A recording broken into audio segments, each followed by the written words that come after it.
Europe Soir Week-end, Pierre de Villeneuve.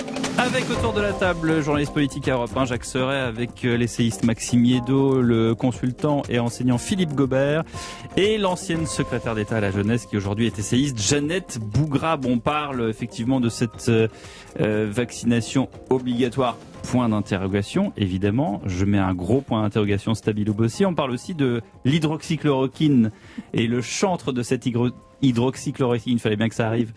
C'est Didier Raoult. Aujourd'hui, il était interrogé, en tout cas auditionné devant l'ordre des médecins qui avait été dépaysé à Bordeaux, pour que ça ne se passe pas à Marseille, évidemment. Quand on donne des mots, on sort des mots comme charlatanisme, on fait le procès de la réussite. Cette audition de Didier Raoult, c'est quoi? C'est plus du spectacle ou plus du fond sur la crise du Covid? C'est un règlement de compte entre médecins. Philippe Guibert. C'est un règlement de compte entre médecins, c'est le règlement de compte final et judiciaire. En fait, Didier Raoult a ouvert son champ de bataille, est devenu ivre de sa propre visibilité. Il a compris que, à l'ère des réseaux sociaux, il n'y avait pas besoin de faire relire ses papiers par ses pairs, comme c'est la procédure scientifique habituelle. Et lui a décidé de faire des vidéos sur YouTube avec des jugements et des déclarations extrêmement péremptoires. Alors au départ, on pouvait le féliciter de tenter quelque chose, mais au bout de 2 mois ou 3 mois, on savait qu'il s'entêtait dans une voie qui était sans issue. Son avocat dit qu'il a assumé son arrogance et donc il a assumé son excellence.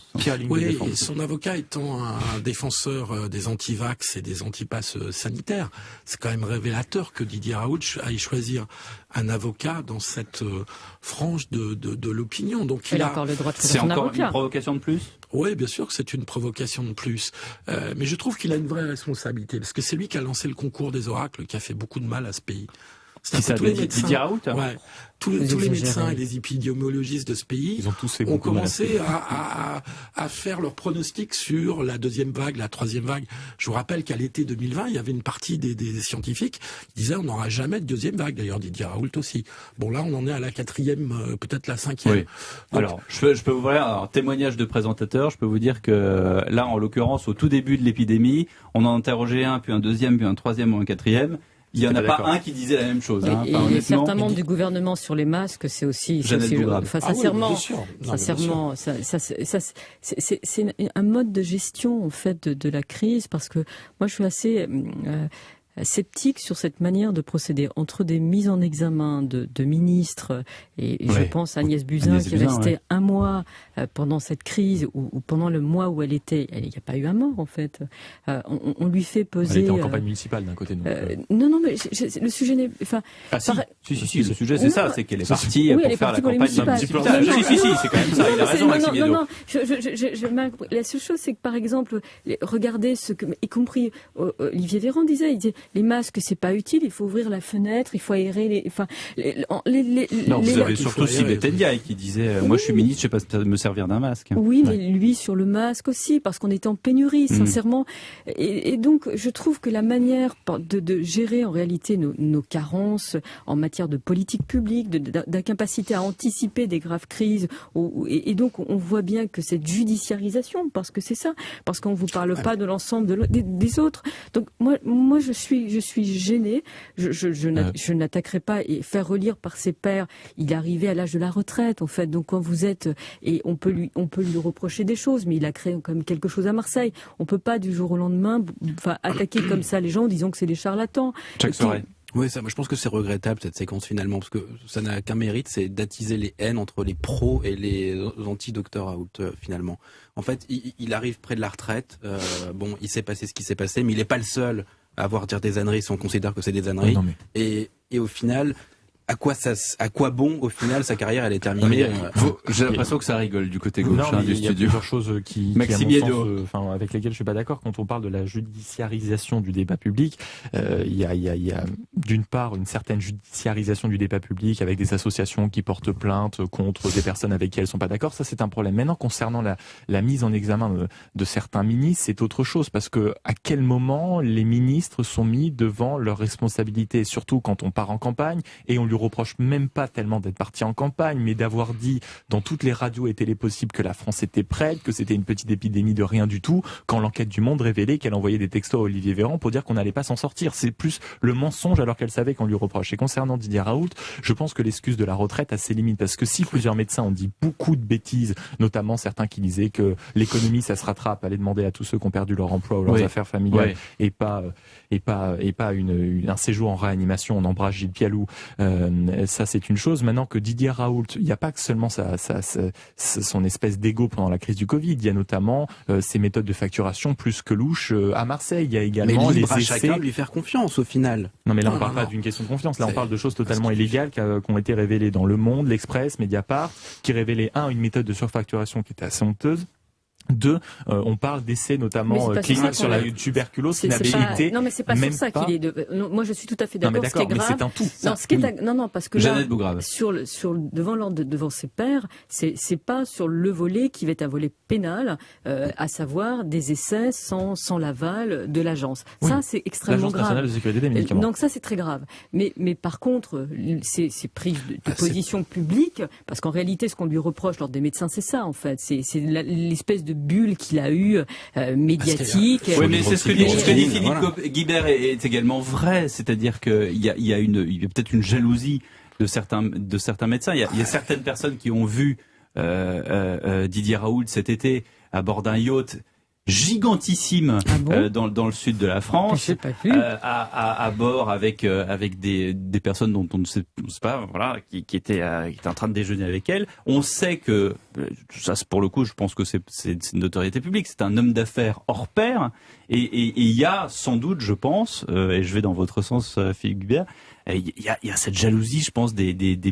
petits médecins qui disent, voilà, non seulement il raconte n'importe quoi, en plus il fait des vidéos, et en plus il gagne beaucoup d'argent, et ça n'est pas mon cas. Est-ce qu'il n'y a pas quelque part un deux poids deux mesures? Énorme, le deux poids deux mesures, surtout que les petits médecins dont vous parlez, ils ont été confrontés à leurs patients qui leur réclamaient de la chloroquine. Mais est-ce qu'il n'y a pas de la mauvaise foi aussi de la part des petits médecins en disant, voilà, il y a une réussite d'un côté d'un médecin, non mais voilà, je vous dis ça de manière provocante. Il y a une réussite médiatique, parce que quand même, il faut quand même rappeler une chose. Non, mais le fait d'être un bonhomme d'affaires, c'est pas forcément juste une réussite médiatique. Non, c'est une réussite financière, mais la chloroquine a quand même été un échec. Enfin, il faut quand même le rappeler. Il y a des accusations aussi d'être effectivement mais c'est les méthodes, en bisbille avec des laboratoires. Voilà, mais il y a aussi les méthodes de tester la chloroquine qui a été contestée par et des journalistes scientifiques et des médecins. Mais d'autres pays ont utilisé. Les journaux scientifiques qui le lundi disaient A, le mardi disaient B,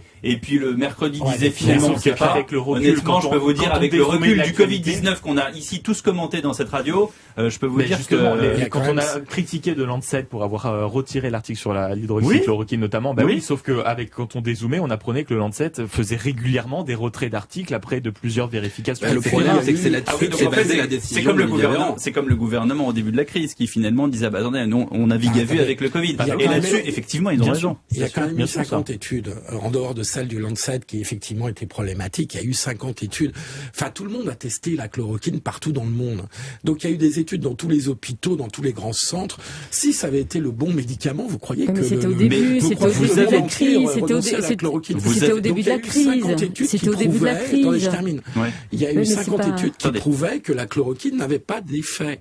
Donc, à un moment donné où la responsabilité d'un professeur comme Didier Raoult est engagée, à partir du moment où il continue d'affirmer que ça marche. C'est pas qu'elle avait pas d'effet, c'est qu'elle avait pas d'effet, j'allais dire, final sur la maladie, mais elle pouvait atténuer la maladie dès lors qu'elle était prise au tout début. Et ça, il y a des patients qui en ont pris à l'IHU de Marseille et qui vous disent aujourd'hui qu'effectivement, ils étaient très mal et après, ils étaient moins mal. Il y a Philippe qui expliquait qu'il pouvait soigner au Ricard aussi. Oui, c'est ça. Je pense que je suis l'avocat de personne, mais vous allez vite en besogne, Maxime Hidalgo.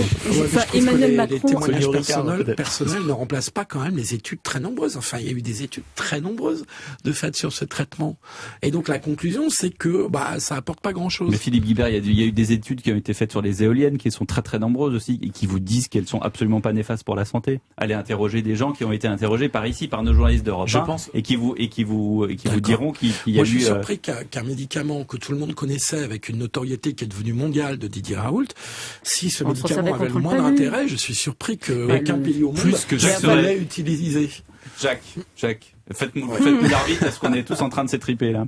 Ça faisait longtemps qu'on s'était pas engueulé sur Didier Raoult. En fait, on est retour en 2020. Voilà, Non, mais au final, même évidemment, c'est pas prouvé scientifiquement, mais au final, chacun est libre de prendre l'hydroxychloroquine, de faire confiance ou pas à Didier Raoult, de se vacciner ou pas aujourd'hui, même si en effet il y a des contraintes avec le pass sanitaire. Je veux dire, libre à chacun de choisir. Si certains disent qu'ils ont pu être guéris grâce à ça, tant mieux pour eux. Je sais même pas s'il y a un effet placebo ou pas, mais le fait d'aujourd'hui d'attaquer Didier Raoult 1 an et demi après. À quoi bon? Alors ça ne fait qu'attiser les haines et de remettre le débat sur le tapis. Si c'était ce grand charlatan, pourquoi Emmanuel Macron est allé le voir? Moi, Parce je que veux tout le monde bien. était paumé. Non, mais tout le monde était que- paumé. attendez.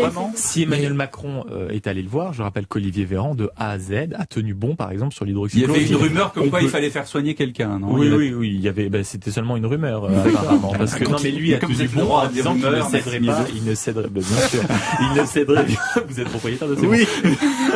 il a toujours tenu bon. Dieu sait qu'il a peut-être eu des propos qui Sur le étaient masque, déplacés notamment. ou De il a toute fait- façon, on vous mettra Voilà. pas d'accord. Voilà, Ouais. c'est comme ça. Mais c'est ça aussi les débats d'Europe. C'est ça qui Merci est de beau. les avoir suivis. Merci à vous, Jacques Seuret, Maxime Yeddo, Jeannette Bougrabe et Philippe Guibert.